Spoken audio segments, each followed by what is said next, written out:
qu'on me ramène à la fabrique, qu'on me change en deux, trois clics. Bonjour. Alors, Option Coaching aujourd'hui vous propose de travailler le choix. Alors, vous avez dû voir les vidéos précédentes qui proposaient du coup le travail sur la confiance en soi. Aujourd'hui, nous commençons une nouvelle série de vidéos axée positionnement. Qu'est-ce que c'est le positionnement? Tout simplement, c'est la façon de se présenter au monde. On verra également l'analyse transactionnelle pour ceux qui connaissent dans des prochaines vidéos. En tout cas, on rentre vraiment dans une deuxième série de vidéos et une deuxième thématique en tout cas qui est le positionnement. Voilà. Alors, du coup, le titre de cette vidéo, choisir, c'est renoncer. Donc choisir c'est être adulte, choisir c'est être acteur en fait.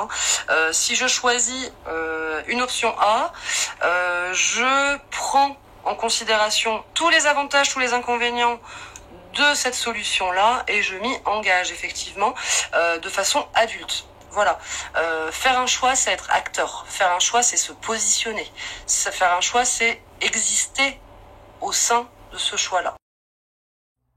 Alors, choisir, c'est renoncer. Déjà, qu'est-ce qu'un choix? Un choix, tout simplement, c'est se positionner sur une solution, une proposition A ou une solution ou proposition B. Donc, on fait des choix tous les jours. Tous les jours, on prend des décisions. Comment je vais m'habiller aujourd'hui? Je choisis de mettre tel pantalon plutôt que tel pantalon. Aujourd'hui, je vais mettre plutôt du rouge, plus du rouge que du bleu. Enfin, voilà. Nous faisons des choix quasiment... toute la journée en fait. Tiens, je vais boire un thé, un café, bref. Donc, évidemment, pour ces choix qui sont assez simples, on va pas faire des colonnes d'avantages et d'inconvénients, évidemment. Par contre, pour des choix un petit peu plus stratégiques, des choix professionnels, par exemple ici, on a l'habitude souvent, c'est assez commun, de faire des tableaux avantages-inconvénients. Voilà, c'est quelque chose d'assez commun, ça. Tiens, j'ai deux postes devant moi, je sais pas lequel choisir, je vais faire une colonne d'avantages-inconvénients pour le poste A et la même chose pour le poste B. Et puis du coup, je vais comptabiliser le nombre d'avantages par rapport à ce poste-là. Alors le problème, donc c'est déjà une bonne chose, mais ça suffit pas.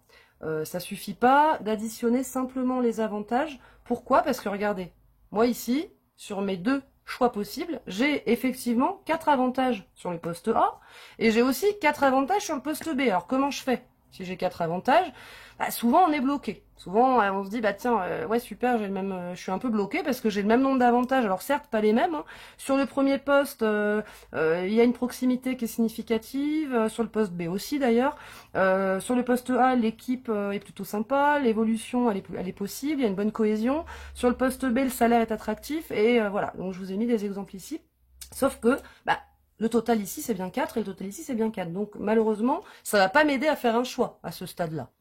Le coaching, qu'est-ce qu'il vous propose? Le coaching vous propose aussi de comptabiliser les inconvénients. Alors vous allez me dire la même chose, vous allez dire ouais d'accord, mais si j'ai 3 inconvénients et 3 inconvénients là, c'est pas toujours simple non plus, on est d'accord. Sauf que, en général, quand on réfléchit bien sur les deux choix qui se proposent à nous, on se rend compte qu'il y en a toujours un qui a un inconvénient de plus ou de moins. Ici, je l'ai fait de façon un peu rapide. J'ai mis des grandes thématiques pour l'exemple. En tout cas, ce qui est clair, c'est qu'un choix, déjà, la première chose, c'est que le choix doit répondre à mes valeurs. Une personne, par exemple, qui a une valeur argent plus développée qu'une valeur équipe, va forcément considérer que le salaire, la problématique du salaire, l'inconvénient du salaire pour le choix A est plus problématique que la personne qui va au contraire se positionner sur un bien-être au niveau de l'équipe. Vous voyez? Donc pourquoi je vous dis ça? Parce qu'il y a une chose importante quand on fait un choix, c'est que nos valeurs, elles sont quasiment instantanément collées à ce choix-là. Voilà, ça c'est une première chose. Un choix, c'est quelque chose d'individuel aussi, c'est-à-dire que une personne A, pour le coup, va pas faire ce même choix parce que ses valeurs déjà sont différentes et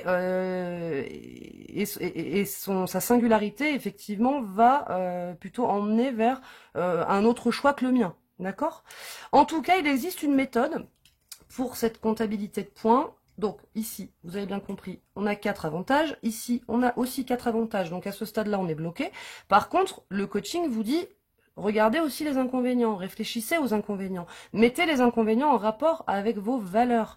Ici, pour quelqu'un qui a une prédisposition à la valeur argent, bah, le salaire, ça reste un inconvénient. Une personne pour laquelle sa motivation argent va pas être très importante, bah là, elle n'existera pas. L'inconvénient n'existera pas, parce qu'il ne le verra même pas. C'est pour ça que c'est très, voilà, c'est très individuel. En tout cas, comment on va compter ces points? Bah, tout simplement, salaire, projet non collaboratif, management vertical, donc ça fait 1, 2, 3.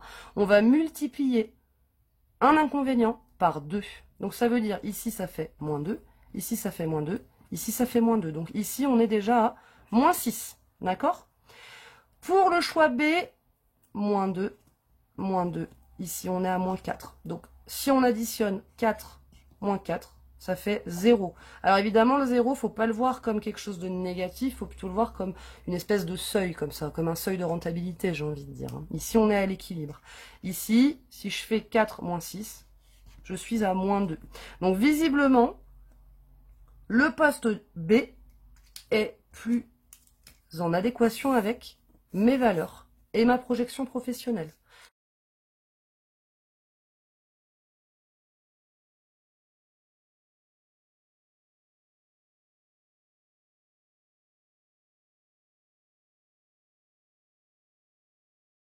Alors évidemment, il existe plein d'autres outils quant au choix à une décision, hein, sinon les choses seraient bien trop simples, j'ai envie de dire. On est vraiment sur la base de la méthode là.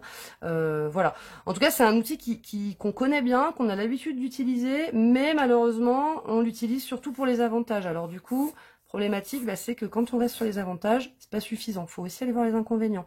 Et évidemment, il n'existe aucun choix qui soit universel, d'accord?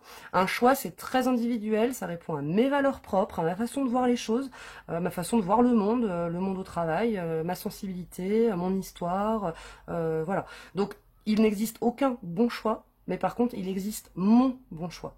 Un choix qui est propre à moi, d'accord? Donc, personne n'a le droit de venir valider ou non ce choix-là, parce que le choix, par définition, c'est très personnel. Et ça, c'est valable pour le monde professionnel, c'est aussi valable pour quand vous choisissez une voiture. Je vous donne un exemple, hein, bah, un père de famille ou une mère de famille qui va acheter une voiture, bah, va faire sa propre colonne d'avantages inconvénients. Peut-être que une autre personne choisira pas du tout ce véhicule-là parce que ça ne répondra pas du tout à ses valeurs, parce que les besoins seront pas les mêmes. Voilà, donc tout ça, c'est très individuel. En tout cas, je vous propose vraiment de bien valider ça. Choisir, c'est renoncer. Si je choisis le poste B, je renonce forcément et inéluctablement au poste A. Si je choisis ce soir pour mon repas de manger du poisson, par définition, je ne vais pas manger de viande. Voilà. Donc, il n'y a pas de bonne ou de mauvaise recette, mais il y a en tout cas ma recette et ce que moi j'ai envie de manger, et pour des raisons qui m'appartiennent et qui sont miennes. Voilà. N'hésitez pas à poser vos questions, à vous abonner sur notre chaîne. Je serai ravie de répondre à vos questions. À bientôt! Je veux qu'on me ramène à la fabrique.